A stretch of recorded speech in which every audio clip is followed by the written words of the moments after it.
তাইলে যে আল্লাহ আমার চোখ বানাইছেন ওই আল্লাহর কত মায়া, যে আল্লাহ আমার জবান বানাইছেন ওই আল্লাহর কত মায়া, যে আল্লাহ আমার এত এত নিয়ামত দিয়া বাঁচায় রাখছেন ওই আল্লাহর কত মায়া। এর জালিম তুমি কি দেখো না কত মায়া? আমি তুমি যখন দরজা জানালা বন্ধ করে গুনাহ করি না, আহা যার নাফরমানি করতেছি মায়াটা দেখো, গুনাহ চলতেছে, গুনাহ অবস্থায় আমার মালিক দরজার নিচে দিয়া বাতাস আর অক্সিজেন পাঠাইয়া দেন যেন আমি মইরা না যাই।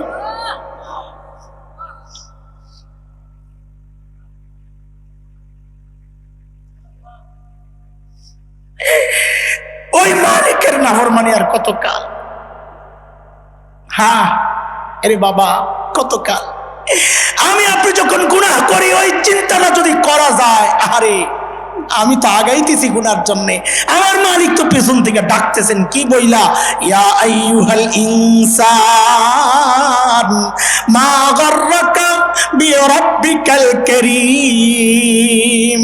ওরে বান্দা, যে চোখ দিয়ে তুই সিনেমা দেখতেছস না রে, আরে ওই চোখটারে তোরে নায়ক নায়িকা দেয় নাই তো, আমি কারীম রব দিছি, না চাইতেই দিছি।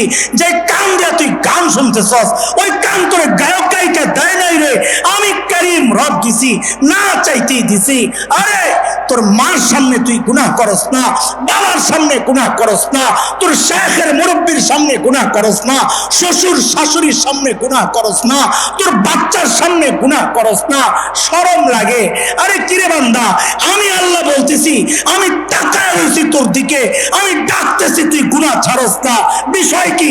আমার দাম বুঝি তোর কাছে, তোর বাচ্চার চেয়ে কইমা গেল, বাচ্চার সামনে গুনাহ করস না, আর আমি দেখতেছি ডাকতেছি, তুই গুনাহ ছাড়স না। মা গাররাকা বিরাব্বিকাল কারীম।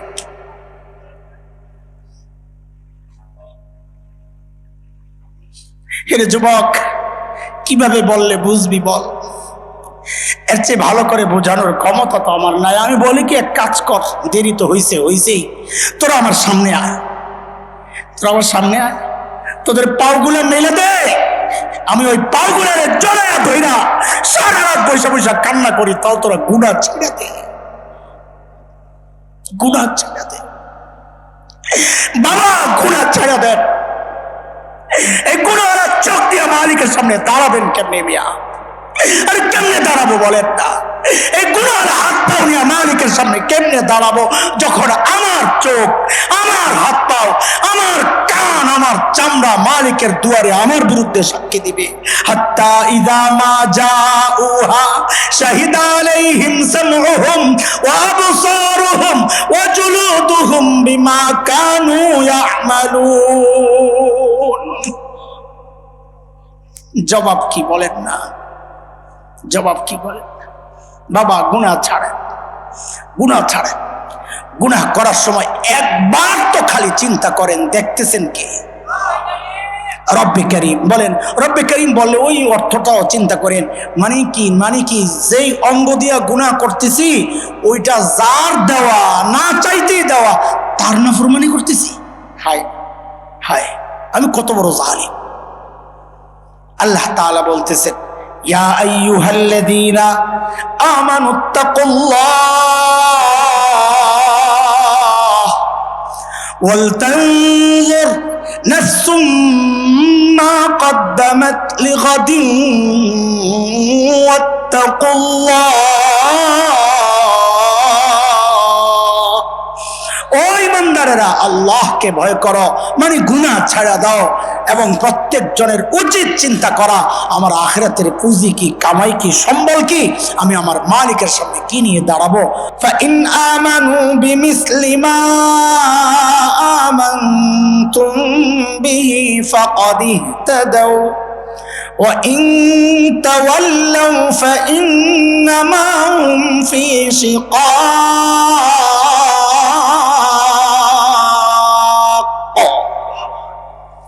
বলে তুমি তোমার তাকওয়াকে সাহাবীদের তাকওয়ার সাথে মিলাও।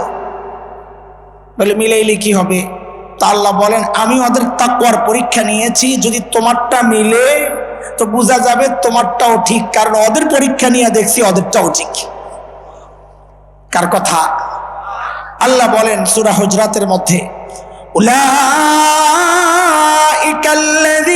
ইমতাহানাল্লাহু কুলুবাহুম লিত্তাকওয়া লাহুম মাগফিরাতুন ওয়া আজরুন আযীম।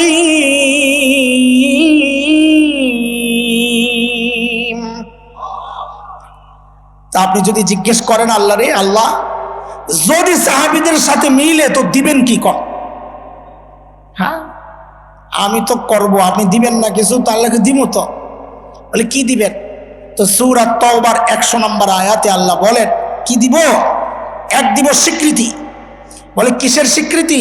বলে স্বীকৃতি হচ্ছে সাহাবীদের উপরে আমি রাজি হয়ে গেছি, ওই স্বীকৃতি দিছি। তোমার জন্য স্বীকৃতি, আমি তোমার উপরও রাজি হয়ে যাব। আর কি দিবেন? সাহাবীদেরকে ওয়াদা দিয়েছি ওদেরকে জান্নাত দিব, যদি তোমার ঈমান আমল সাহাবীদের সাথে মিলে তো তোমাকেও জান্নাত দিয়ে দেব। কথা কার? আল্লাহ বলছেন, ওয়াস-সাবিকুনাল আউয়ালুনা মিনাল মুহাজিরিন ওয়াল আনসার والذين اتبعوهم بإحسان رضي الله عنهم ورضوا عنه وأعد لهم جنات تجري تحتها الأنهار خالدين فيها أبدا ذلك الفوز العظيم।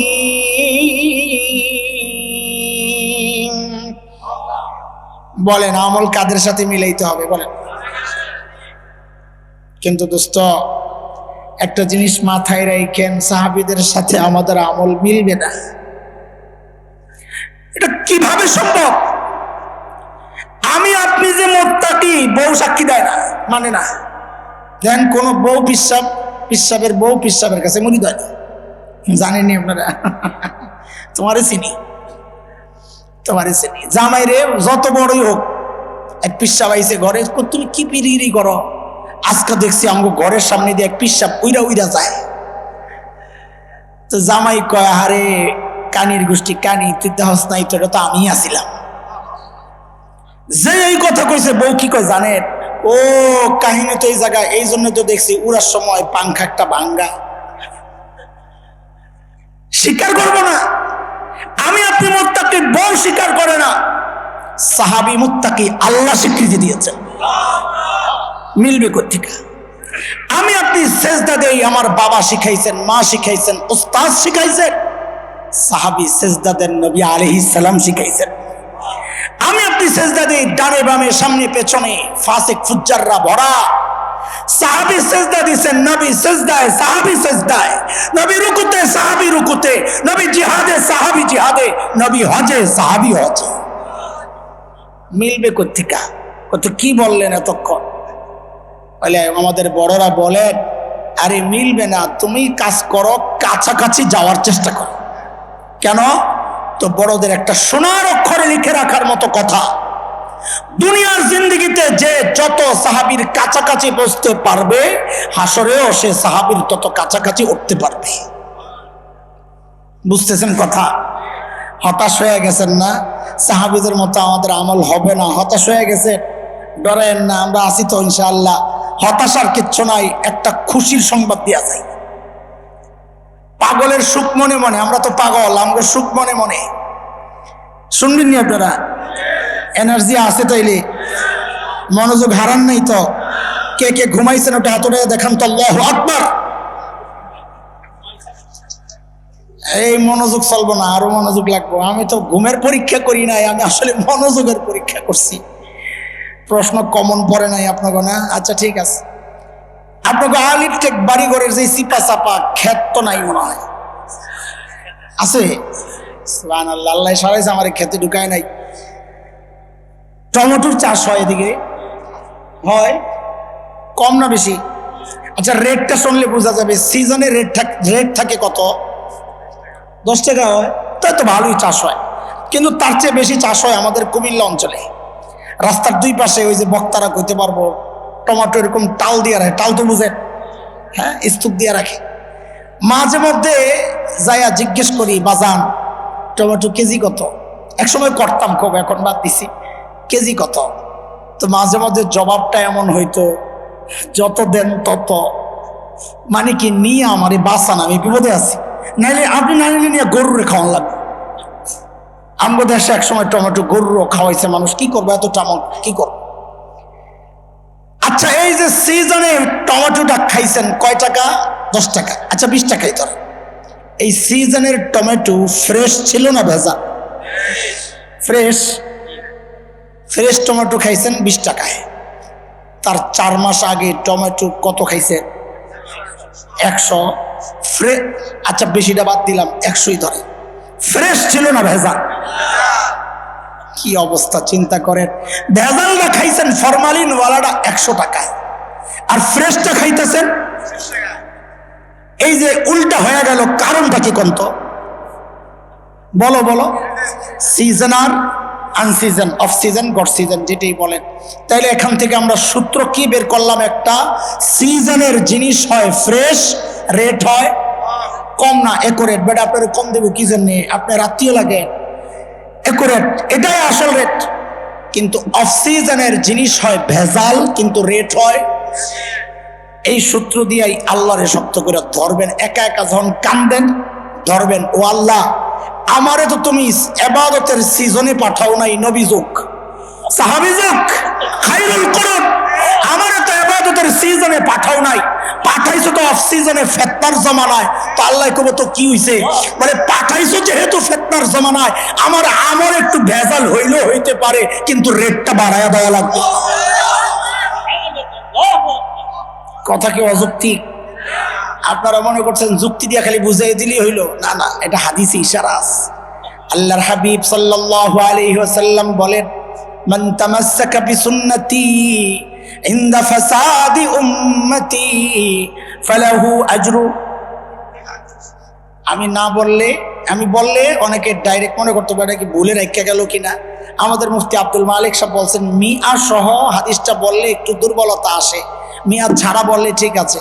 এবার ঠিক আছে, এবার আবার বলি, মান তামাসসাকা বিসুন্নতি ইনদা ফাসাদি উম্মতি ফালাহু আজরু শাহীদ। এবার অর্থ দেখবেন আপনারা ভুল করছেন। হাদিস পড়ার সময় আমরা মৌলবী ভুল করি, অর্থ বলার সময় আপনারা ভুল করেন।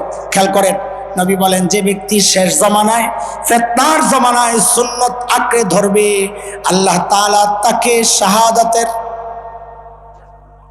দেখছেন কইছে না ভুল করবেন, আজরুন মানি মর্যাদা না, সুন্নত আঁকড়ে ধরবেন আপনি, আরে আল্লাহ শাহাদাতের মর্যাদা দিয়ে দিব, এত সোজা না। আজরুন মানি সওয়াব, সওয়াব, আল্লাহ শাহাদাতের সওয়াব দিয়ে দিবেন। বলে সওয়াব আর মর্যাদার পার্থক্য কি? মাননীয় প্রধানমন্ত্রীর বেতন কত? আর 2-4 লাখ টাকা হইব, কিন্তু এমন মানুষও আছে 50 লাখ টাকা বেতন পায়। হ্যাঁ যদি কয় তুই প্রধানমন্ত্রী হবি, হ্যাঁ কইব লাভবাহিক। কেন? ওটা বেতন কম কিন্তু মর্যাদা বেশি। বেতন এক জিনিস, মর্যাদা আরেক জিনিস। আল্লাহ শাহাদাতের বেতন দিয়ে দিবেন, মর্যাদা দিবেন না। শাহাদাতের মর্যাদা তো অনেক উঁচা মর্যাদা। আমি হাদিসের ব্যাখ্যায় গেলে আরেক দিকে যাবো। আমি হাদিস কেন আনলাম? বুঝানোর জন্য। নবী কি বলছেন? ফিতনার জামানায় সুন্নত আঁকড়ে ধরলে আল্লাহ শাহাদাতের সওয়াব দিবেন। এটা কি সাহাবী করে কইছেন না শেষ জামানায়? বোঝা গেল শেষ জামানায় আমলের দাম বাড়ে। এটা কি হাদিসে আসছে না? আরে কথা কন, এই হাদিস কি প্রমাণ করে? শেষ জামানায় আমলের রেট কি বেশি। ওই জামানায় কইছে সুন্নত আঁকড়ে ধরবা, সুন্নতের সওয়াব পাইবা। শেষ জামানায় সুন্নত আঁকড়ে ধরবা তো সুন্নতের উপরে শাহাদাতের সওয়াব পাইবা। আমি তো যাইতেছি আরেক জায়গায়, বাদ দেন তো। বলেন আমলকে কাদের সাথে মিলাইতে হবে? সাহাবীদের সাথে যে মিলাইবেন, সাহাবী চিনেন? চিনেন? এটা আমাদের বড় আফসোস, এই দেশের মানুষ সাহাবী চিনে না। যারা চিনে তারা আবার সাহাবী ছাড়ে না, খালি তালাশ করে কোন দিক দিয়ে ফাঁক আছে একটু বদনামি করুন যায়। কেউ কেউ পরীক্ষার নাম্বার দেয় সাহাবীরে, আয় খোদা সাহাবী কত নাম্বার পাইছে, নাম্বার দেয়, হায় খোদা। পিঁপড়ার জ্ঞান নাই যে সাহাবীর দোষ ধরতে চায়, এর মাথায় কার জ্ঞান নাই? বলেন বলেন, আমি কোরআন দিয়ে প্রমাণ দিব তার মধ্যে পিঁপড়ার জ্ঞানটাও নাই। বলেন, যে সাহাবীর সমালোচনা করে তার মধ্যে কার জ্ঞান নাই? কোত্থেকে কইলেন আপনি? তো শুনেন, সূরা নামলের মধ্যে আসছে, নামল পিঁপড়ার একটা সূরা আছে। হযরত সুলাইমান আলাইহিস সালাম তার বাহিনী নিয়ে যখন যাইতেছিলেন, তো পিঁপড়ার সর্দার কি কয়? কোরআনের কথা, হাত্তা ইযা আতাও আলা ওয়াদিন নামল قالت يا أيها النمل ادخلوا مساكنكم لا يحطمنكم سليمان وجنوده وهم لا يشعرون। পিঁপড়ার লিডার কয়, সুলাইমান আর তার সৈন্যবাহিনী আসতেছে, তোরা তোকে ঘরে ঢুক, নাহলে কিন্তু পাড়ায় মেরে নেব। এই কথাটা বলে পিঁপড়ার সাথে সাথে কি বলতেছে? অহুমলা ইয়াশউরুন, এরে হ্যাঁ করে আবার দোষী মনে করিস না, মারবো যে এরা না যাই নাই মারবে, বুঝবে না তোরা যে আসস, হ্যাঁ অপরাধ নাই। আরে পিঁপড়া বক্তব্য দেওয়ার সময় নবীর সাহাবী, নবীর যারা সৈন্যবাহিনী সুলাইমান আলাইহিস সালামের সাহাবীদেরকে আসামির কাঠগড়ায় দাঁড় করা নাই, আর এদেশের কিছু পণ্ডিত আল্লাহর নবীর সাহাবীদেরকে আসামির কাঠগড়ায় দাঁড় করা। এই জন্যই তো বলি ওদের মাথায় পিঁপড়ার জ্ঞান। পিঁপড়া সুলাইমান আলাইহিস সালামের সাহাবীকে বাঁচায় দিয়েছে, কয় ওহুম লা ইয়াশউরুন, আর তুমি নবীর সাহাবীরা আসামির কাঠগড়ায় দাঁড় করাও, পয়েন্ট লাগাও, 90 দাও, 95 দাও। লা হাওলা ওয়ালা কুওয়াতা ইল্লা বিল্লাহ। আল্লাহ যার সম্পর্কে বলতেছেন লাহুম মাগফিরাহ ওয়া আজরুন আযীম, আল্লাহ বলতেছেন কিছু ভুল টুল হলে মাফ, ফুল নাম্বার দিয়ে দিছি, তুমি পয়েন্ট কমাও। লা হাওলা ওয়ালা কুওয়াতা ইল্লা বিল্লাহ। আল্লাহ সহিহ বুঝ দান করেন। বলে খবরদার কোনোদিন সাহাবীদেরকে নিয়ে সমালোচনা দূরের কথা, এমন কোনো কথা বলবো না যাতে তাদের অসম্মান হয়। সবার সামনে এই যে ক্যামেরা, আমি এক নম্বরে কানে ধরতেছি, আল্লাহ তুমি আমারে মাফ করে দাও। আমার জবান দেয়া যদি কখনো এমন কোনো কথা বের হয়ে থাকে যার দ্বারা কোনো সাহাবীর অবমূল্যায়ন হয়, অসম্মান হয়, অমর্যাদা হয়, আল্লাহ তুমি আমারে মাফ করে দাও, সাহাবীদের মর্যাদা আরো বাড়াইয়া দাও। চলেন সাহাবীরা আখিরাতের প্রস্তুতি যে নিচে তাদের অবস্থা কেমন ছিল একটু দেখাই আপনাদেরকে। ওই যে এর আগে একদিন বয়ান করতেছিলাম, পিসা হুজুর আয়া পড়ছেন, ছেড়ে দিছিলাম, ওটা মওযু ছিল আরেকটা, কিন্তু এক সাহাবীর আলোচনা শুরু করতে চাইছিলাম। তিনি হচ্ছেন হযরত সাঈদ ইবনে আমির আল জুমাহি রাদিয়াল্লাহু আনহু। দেখেন, আমাদেরকে যারা চিনেন তো চিনেন, যারা চিনেন না তারা শোনেন। গাল গল্প করে করে টাইম লস করার, টাইম পাস করার সময় আমাদের নাই। জরুরি কথা বলি তো শেষ করতে পারি না, সেখানে গাল গল্প করার সময় কোথায়? আমি যে গল্প আপনাদেরকে শোনাচ্ছি এটা গাল গল্প বানাইন না, কোনো কিস্সা কাহিনী না, একটা অথেন্টিক গ্রন্থ থেকে নেওয়া। আরবের বিখ্যাত লেখক আব্দুর রহমান রফাত বাশা রাহিমাহুল্লাহ গোটা আরবের সমাদৃত সাহাবায়ে কেরামকে নিয়ে লেখা ওনার এক কিতাব আছে, নাম হচ্ছে সুওয়ারুম মিন হায়াতিস সাহাবা। ওই কিতাবের প্রথম ঘটনা যেটা আমি আপনাদেরকে শোনাতে চাচ্ছি, নাম হচ্ছে হযরত সাঈদ ইবনে আমির আল জুমাহি। এর যুবকরা বুড়ারাও আছেন, একটু হযরত সাঈদ মুসলমান হয়েছেন একটু দেরিতে, হিজরতের পর। হযরত খাব্বাবের শাহাদাতের দৃশ্য দেখে দিল পাল্টাইছে। দেরিতে মুসলমান হলে কি হবে? ঈমান ছিল বড় পাক্কা। কত পাক্কা? হযরত ওমর রাদিয়াল্লাহু আনহু যখন খলিফা, এই পোলাপাইন কও ওমর নরম না গরম? কত গরম? বেশি গরম? বেশি কত? একটা হাদিস শুনলেই তো বোঝা যায়। নবী আলাইহিস সালাম বলেছেন, ওমর যে রাস্তা দিয়া চলে শয়তান ডরে আর ওই রাস্তায় থাকে না। এই পোলাপাইন একটা চুটকি শুনবি, চুটকি? হ্যাঁ, আমাদের চুটকির মধ্যে ইলম থাকে, ইলমের নোক্তা থাকে, মজা থাকে, আলহামদুলিল্লাহ। ওমর যে রাস্তা দিয়া চলে, নবী বলেন শয়তান আর ওই রাস্তায় চলে না। মসজিদে নববীতে একটা গেট আছে, বাবে ওমর, ওমর গেট। সাইয়েদনা ওমর হয়তো এদিক দিয়ে আসা যাওয়া করতেন, ওই স্মৃতিতে গেটটার নাম বাবে ওমর। শিয়ারা হযরত ওমরের প্রতি বিদ্বেষ আর ঘৃণা লালন করার কারণে ওই গেটটা দিয়ে আসা যাওয়া করে না। ওমর যেদিক দিয়ে চলছে আমরা চলুন না, জিদ। আরবের এক বিখ্যাত সাহিত্যিক বড় আজীব এক চুটকি লেখছেন, সর্বপ্রথম এই চুটকি আমি যখন পড়ছি আমি হাসতে হাসতে শেষ। আর এই বেটার মাথা এটা ঢুকলো থেকে কি লেখে জানেন? ওমর, আল্লাহ আপনার উপর রহম করেন। আপনি যখন জীবিত ছিলেন আপনি যে রাস্তা দিয়ে চলতেন ওই রাস্তায় শয়তান চলতো না, আর আজকে আপনি মরে গেছেন এখনো শয়তানের দোসররা ওই রাস্তা দিয়ে চলে না। আল্লাহু আকবার। হযরত ওমর যখন খলিফা, হযরত সাঈদ ইবনে আমির আল জুমাহি আয়েশা বলেন, ওমর, আল্লাহ দায়িত্ব দিয়েছেন ঠিকঠাক মতো আদায় করেন। দেখছেন নি সাহস কত কলি যায়। কেন? মানুষ নিজে যত সৎ হয় তার সাহস তত উঁচা হয়। তখন সে পরোয়া করে না আমার কে মামলা দিল না হুমকি দিল, সে মেয়র সাহেব না এমপি সাহেব এগুলোর পরোয়া করে না, নিজে যদি সৎ হয়। আর নিজের মধ্যে দুই নম্বরই থাকলে কথা বলবে মিনমিন মিনমিন করে আর তেলের দাম বাড়াইব। সাহাবী আয়েশা যখন এই কথা বলছেন হযরত ওমর ধরছেন, মিয়া খালি আমারে ওয়াজ করো, সব কাম আমার কান্দে দিয়া, তোমরাও কিছু দায়িত্ব লইলে তো আমার একটু হালকা হয়। ভাই তুমি একটা কাম লও, জোর কইরা ধইরা সিরিয়ার এক শহর হিমসের গভর্নর বানাইয়া পাঠাই দিস। সামনের কথা বুঝার জন্য দুইটা কথা বইলা লই।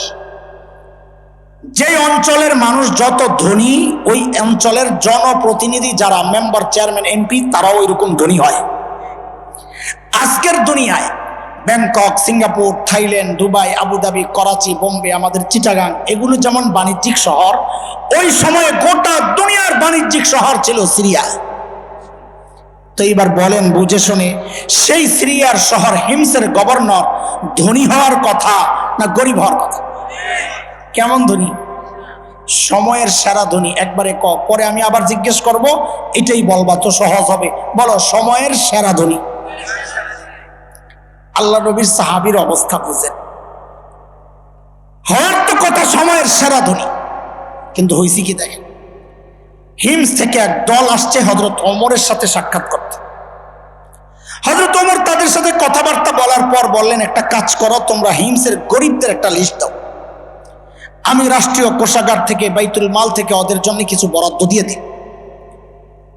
আমরা মাদ্রাসার মুহতামিমরা এমন লিস্ট কেউ চাইলে আমগো লিস্ট এত বড় হয়, থাকি তো অপেক্ষায় কেউ কিছু দিলে এই গরিবগুলারে চালাইতে। হিমসের মানুষও চিন্তা করছে লিস্ট যেহেতু চাইছে একটু লম্বা লিস্ট দিই। তো লম্বা এক লিস্ট কইরা হযরত ওমরের কাছে জমা দিয়েছেন, ফুকারা ও হিমসের গরিবদের লিস্ট। আল্লাহ, হযরত ওমর লিস্টটা হাতে নিয়ে অবাক হইয়া তাকায় রয়েছেন। কেন? দেখেন যে লম্বা লিস্টের শুরুর দিকেই হিমসের গভর্নর হযরত সাঈদ ইবনে আমির আল জুমাহির নাম। হযরত ওমর তো অবাক হইয়া জিজ্ঞেস করতেছেন, আমি এরকম ফকির হুকুম? আরে তোমাদের গভর্নর গরিব? হিমসের লোকেরা জবাব দেয়, বালা আমিরু না আফকরু না, খালি গরিব না, আমাদের মধ্যে সবচেয়ে গরিব। হযরত ওমর এত খুশি হয়েছেন, সাথে সাথে বললেন, এই কাফেলা রেডি কর, আমার সাঈদকে দেখতে যাবো। এই সুবহানাল্লাহ পড়েন নাই, কারণ আপনার কাছে অবাক লাগতেছে না? সিরিয়া যাইব কি এমন কিছু? এটা এই জমানা না যে ফেরদৌস ট্রাভেলসওয়ালা বন্ধুরে ফোন দিয়েছে, দোস্ত একটা টিকিট পাঠিয়ে দেয়, মোবাইলের টিকিট পাঠিয়ে দিছে, এয়ারপোর্ট যায় কাউন্টারে দেখাইছে, বোর্ডিং পাস দিয়ে দিছে, প্লেন উঠে গেছে গা। হ্যাঁ, এত সহজ? আরে এখন তো আরো আপডেট হয়ে গেছে, পিচ্ছি একটা। সুবহানাল্লাহ, পাসপোর্ট টিকিট ছাড়া যায় প্লেন উঠে বয়ে আছে, মনে আছে? আমি হিসাব করছি 5টা ধাপ পার হইছে। আন্তর্জাতিক ফ্লাইটে ওঠার সময় কয়টা ধাপ পার হইতে হয়? শুরুতে ঢুকতেই আনসাররা চেক করে, স্যার পাসপোর্ট টিকিট, আপনি যাত্রী? জি ইয়েস স্যার। এক, এরপরে স্ক্যানিং মেশিনে নিজের মালটি দিতে হয়, দিয়া একটা ওই যে দরজার মতো আছে এটার ভিতর দিয়া যাইতে হয়। 2, 3 নাম্বার যায়া বোর্ডিং পাস যারা দিবে কাউন্টারে, বুঝেন কথা?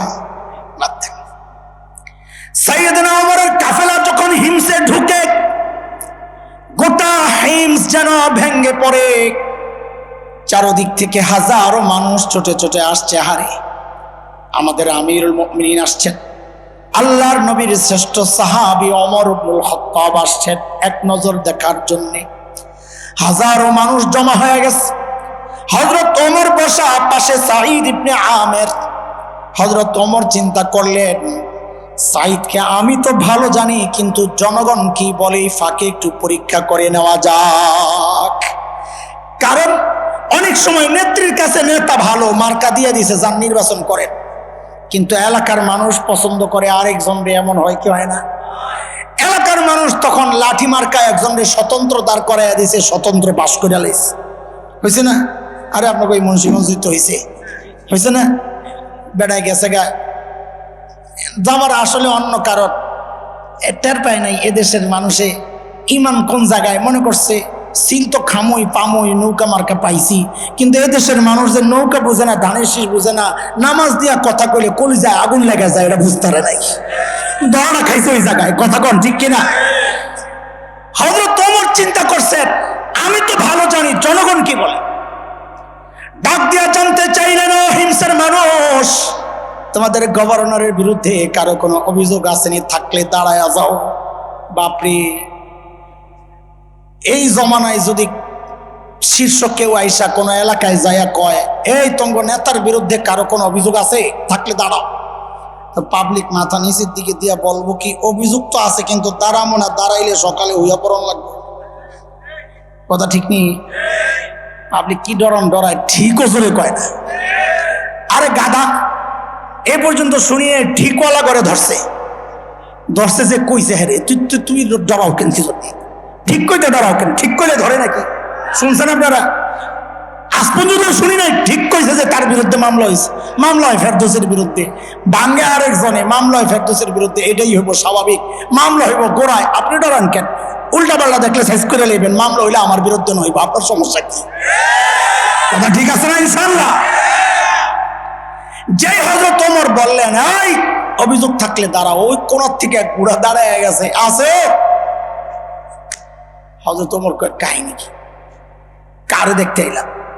আর মানুষের স্বভাব হইলো মানুষ অনুকরণ প্রিয়, দেখা দেখি কাম করে। আপনি আপনাকে ব্রিজের মুখে দাঁড়াইয়া গাঁটটা ব্যথা করতেছে, এমনি এরকম করেন, একটু আসমানের দিকে তাকাইয়া দেখবেন পাশে দিয়া যারা যায় অধিকাংশ দাঁড়াইয়া দেখবো আপনি কি দেখতেছেন।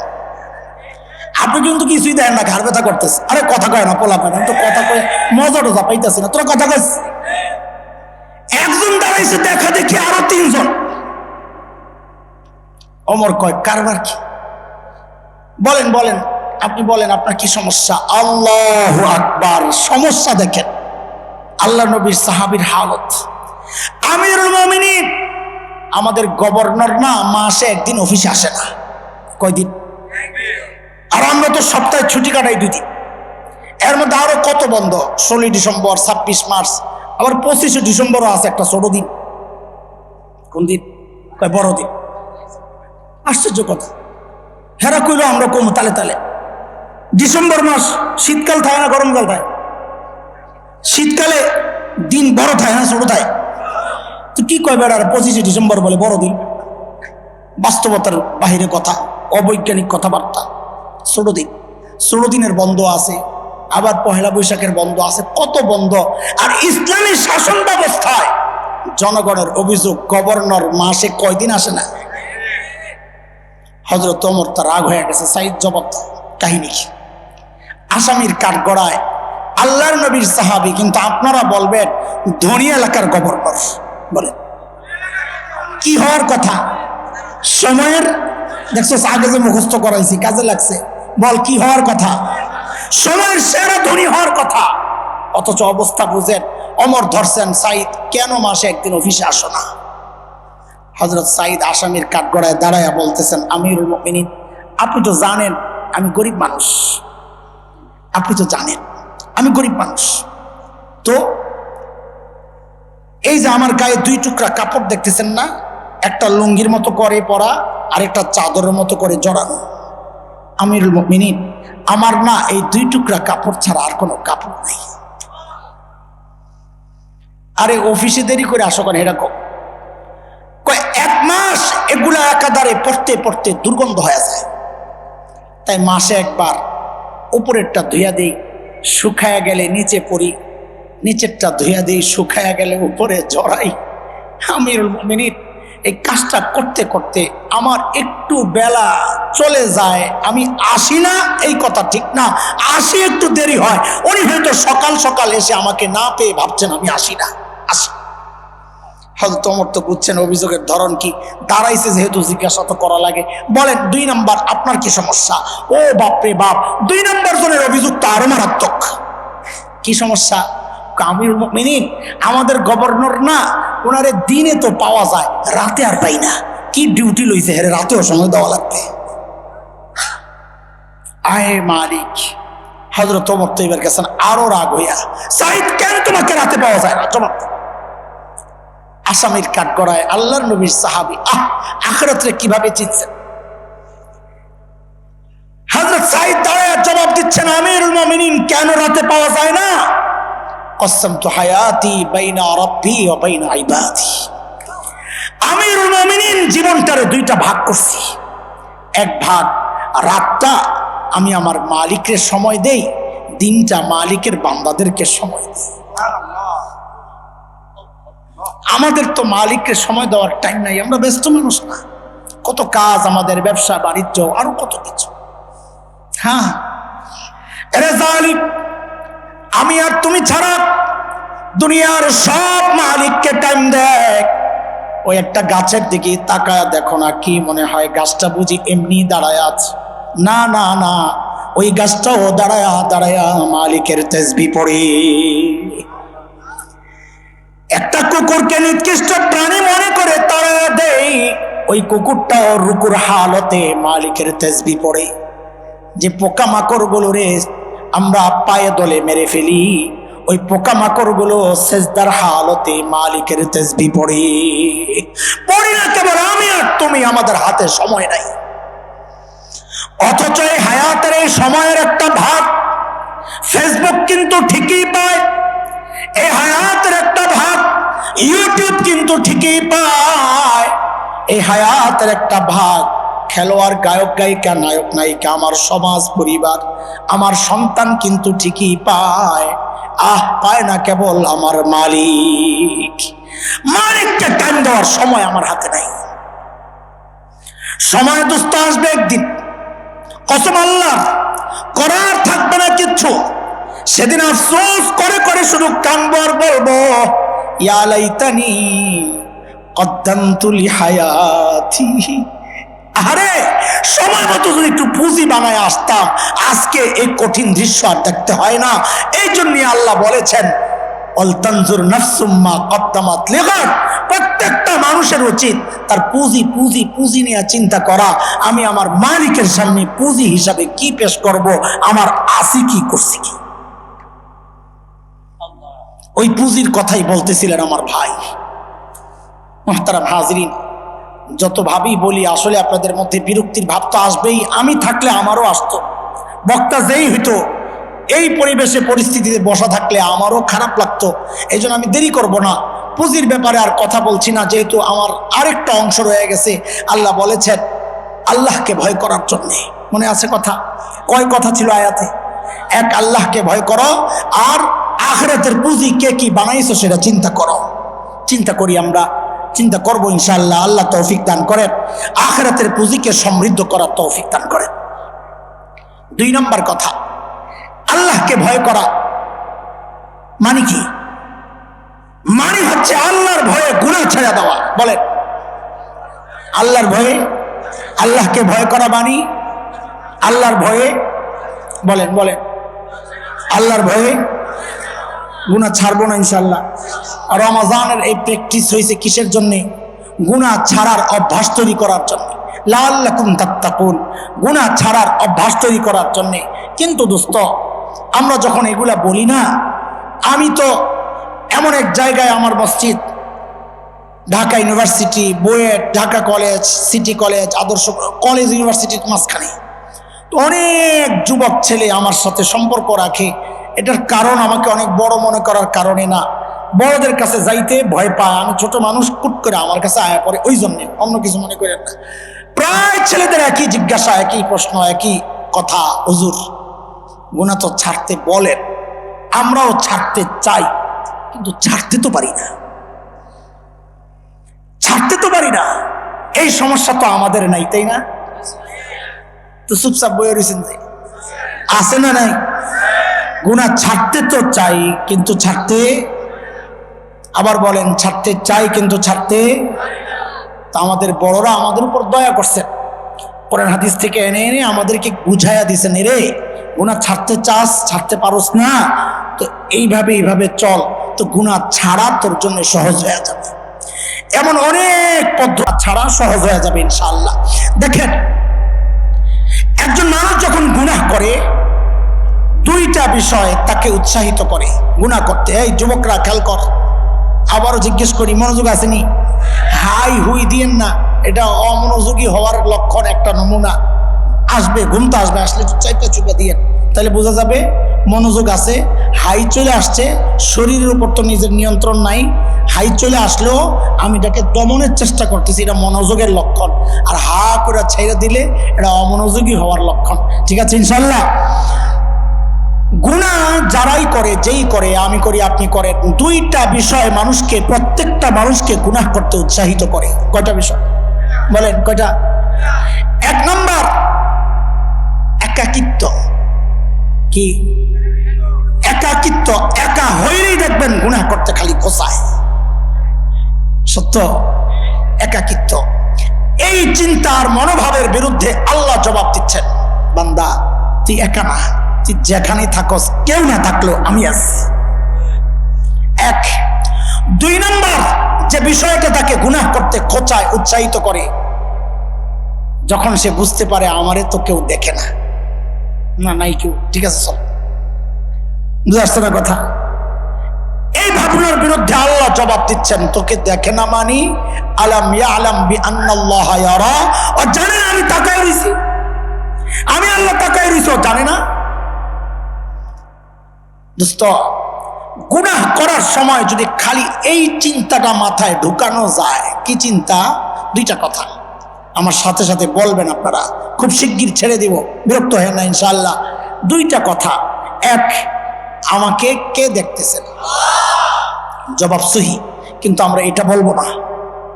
কি বলবো? বলেন রব্বে করিম দেখতেছেন। বলেন কে দেখতেছেন? কেন রব্বে করিম বলছি সেটা পরে নিজেই বুঝবেন, আগে খালি বলেন আমরা যখন গুনাহ করতে আগাই আমাদেরকে কে দেখতে থাকে? বলেন কে কে কে? এক। দুই নাম্বার, খালি দেখেন না, তিনি ডাকতেও থাকেন, এই বান্দা তুই কেন গুনাহ করতেছস, আমারে কে তোরে ভুলাইয়া দিল, এই কথা বলে বলে ডাকতে থাকেন। বলেন কয় জিনিস? আমি আপনি যখন গুনাহ করি আমাদেরকে কে দেখতে থাকেন? কেউ না দেখলেও একজন দেখেন, তিনি কে? রব্বে কারীম। দেখেন আর কি করেন? বলেন দেখেন আর কি করেন? এই কথাটাই আসছে সূরা ইনফিতার 30 নম্বর পারা, ওই সূরায় আল্লাহ তাআলা বলেন কি বইলা ডাকেন, এটা আল্লাহ জানাইয়া দিছেন। ডাকের শব্দগুলা কি? তো আল্লাহ বলেন, আমি আপনি যখন আল্লাহর নাফরমানি করি তো আল্লাহ ডাকেন এইভাবে, ইয়া আইয়ুহাল ইনসান মা গররাকা বিরাব্বিকাল কারীম। ও মানুষ, ওই কারীম রবের ব্যাপারে তোমারে কে ধোকায় ফেললো? কার কাছ থেকে কি পায়া তুই কারীম রব ভুলা গেলি? দেখেন, আয়াত পড়ছি, তর্জমা করছি, আমাদের মতো কোনো ভাব নাই। কেন নাই? কারণ এই ডাক্তার ওজনটা কত আমরা বুঝতে পারি নাই। এই জন্যে ওজন বুঝার রাস্তা কি? রাস্তা হইল ভিতরের কিছু শব্দের তাফসীর জানা, তাহলে ডাকের ওজন বুঝবেন। তো একটা শব্দই বলি, সেটা হচ্ছে কারীম। ওই যে কে দেখতেছেন, কেন কারীম বলাইছি বারবার? কারণ আয়াতের মধ্যে কারীমই আছে। কারীম কাকে বলে ওলামারা জানেন? কারীম বলে ওই দাতাকে যিনি না চাইতেই দেন। বলেন কারীম কাকে বলে? এইবার বুঝে বুঝে বলেন, এই যে চোখটা আল্লাহ দিছেন, চাইয়া পাইছি না না চাইয়া? জিব্বা, কান, পুরা শরীরের মধ্যে কোন অঙ্গটা চাইয়া পাইছেন কোন তো বলেন, কথা বলেন না, কোনটা? যেই রব না চাইতেই দিছেন তাকে কি বলে? ডাক্তার ওজন বুঝাইতেছি, একটা উদাহরণ দিলে আরো সুন্দর বুঝবেন। আচ্ছা একটু বলেন তো, আমাদেরকে আল্লাহ ছাড়া, রসুল ছাড়া সবচাইতে বেশি ভালোবাসেন কে? আরে একটু দিলটা, প্রাণটা, জবানটা উজাড় করে কইলা বলস না, আমার তো শুনতে বড় ভালো লাগে, সেই ডাকটা বলস না রে, সবচেয়ে বেশি ভালোবাসেন কে? মা। আহা কি শান্তি, বলার মধ্যেও শান্তি। মা বলেন সবচেয়ে বেশি ভালোবাসেন কে? মার কলিজায় আল্লাহ কত দরদ আর মায়া, মমতা, ভালোবাসা দিচ্ছেন, এটা শুধু মাই জানে। মাকে যে আল্লাহ বানাইছেন ওই আল্লাহ জানেন, আমি বলবো কোথেকে। তবে তবে কোরআন হাদিস পড়ে কিছু মাসআলা শিখে কিছুটা অনুমান করতে পারি মার কলিজায় কত মায়া। যেমন ওলামারা জানেন, আপনারাও শুনেন একটা মাসআলা, কোন সন্তান যদি বাবা মার আগে মারা যায়, যাইতে পারে কিনা? না আসছে যে সিরিয়ালে যাইব, ওই সিরিয়াল ব্রেক হইতে পারে? কোন সন্তান যদি বাবা মার আগে মারা যায়, মাসআলা কি? বাবা সন্তানের লাশের পেছনে পেছনে যেতে পারবে, বাবা সন্তানের কবরেও নামতে পারবেন। কেন কেন? বাবার কলিজায় মায়া নাই? নাই? বাবারা কথা কর মায়া নাই? আছে, কিন্তু অনুমোদন দিল যে শরীয়ত, কারণ বাবাকে আল্লাহ মায়া দিলেও ওই মনোবল দিছেন সন্তানদের দাফন কইরা বাবা উপরে উঠতে পারবেন, ঠিক কিনা? কাঁদবেন, চিৎকার করবেন, কিন্তু উপরে উঠতে পারবেন। কিন্তু মায়ের জন্য সন্তানের লাশের পেছনে যাওয়া চলবে না, মায়ের জন্য সন্তানের কবরে নামা চলবে না। কেন? দুনিয়ায় এমন কোনো মা নাই যে সন্তানকে দাফন করার জন্য কবরে নেমে সন্তানকে দাফন করে সুস্থ অবস্থায় আবার উপরে উঠবে, নিজ লাশ হইয়া মায়ের সাথে শুয়ে পড়বেন, ঠিক কিনা? এইবার একটু জবাব দেন তো, এই যে মার কলিজায় এত মায়া, এত দরদ, এত ভালোবাসা, কারণটা কি? মা আমার চোখ বানাইছেন, সেই জন্য। কান তো বানাইছেন, জিভ। একবারে জবাব দেন তো, মা আমার শরীরের কি বানাইছেন? হ্যাঁ হ্যাঁ জোরে বলেন, কি কি? কিছুই না, কিছুই বানান নাই। অল্প কয়েকদিন ভাড়াটিয়ার মতো পেটে ধারণ করেছেন, হওয়ার পরে লালন করেছেন, কিচ্ছু বানান নাই, তাতে মার কলিজায় এত মায়া। তাইলে যে আল্লাহ আমার চোখ বানাইছেন ওই আল্লাহর কত মায়া, যে আল্লাহ আমার জবান বানাইছেন ওই আল্লাহর কত মায়া, যে আল্লাহ আমার এত এত নিয়ামত দিয়া বাঁচায় রাখছেন ওই আল্লাহর কত মায়া। এর জালিম, তুমি কি দেখো না কত মায়া? আমি তুমি যখন দরজা জানালা বন্ধ করে গুনাহ করি না, আহা যার নাফরমানি করতেছি, মায়াটা দেখো। গুনাহ চলতেছে, গুনাহ অবস্থায় আমার মালিক দরজার নিচে দিয়া বাতাস আর অক্সিজেন পাঠাইয়া দেন যেন আমি মইরা না যাই।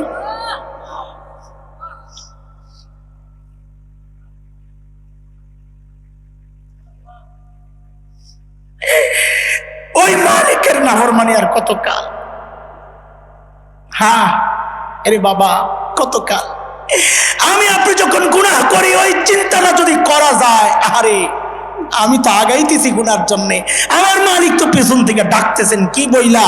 ইয়া আইয়ুহাল ইনসান মা গাররাকা বিরাব্বিকাল কারীম। ওরে বান্দা, যে চোখ দিয়ে তুই সিনেমা দেখতেছস না রে, আরে ওই চোখটারে তোরে নায়ক নায়িকা দেয় নাই তো, আমি কারীম রব দিছি, না চাইতেই দিছি। যে কান দিয়ে তুই গান শুনতেছস ওই কান তোরে গায়ক গায়িকা দেয় নাই রে, আমি কারীম রব দিছি, না চাইতেই দিছি। আরে তোর মার সামনে তুই গুনাহ করস না, বাবার সামনে গুনাহ করস না, তোর শেখের মুরব্বির সামনে গুনাহ করস না, শ্বশুর শাশুড়ির সামনে গুনাহ করস না, তোর বাচ্চার সামনে গুনাহ করস না, শরম লাগে। আরে কিরে বান্দা, আমি আল্লাহ বলতেছি, আমি তাকায় হয়েছি তোর দিকে, আমি ডাকতেছি, তুই গুনাহ ছাড়স না। বিষয় কি? আমার দাম বুঝি তোর কাছে, তোর বাচ্চার চেয়ে কইমা গেল, বাচ্চার সামনে গুনাহ করস না, আর আমি দেখতেছি ডাকতেছি, তুই গুনাহ ছাড়স না। মা গাররাকা বিরাব্বিকাল কারীম।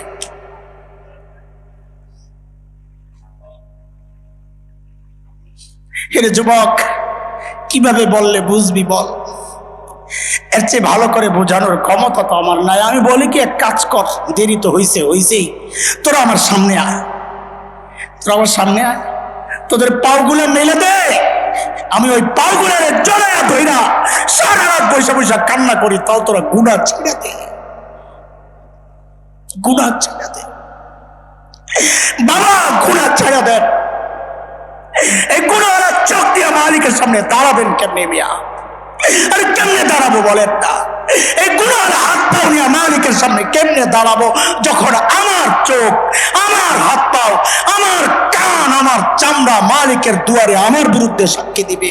হাত্তা ইযা মা জাউহা শাহিদা আলাইহিম সামউহুম ওয়া আবসারুহুম ওয়া জুলুদুহুম বিমা কানু ইয়ামালুন।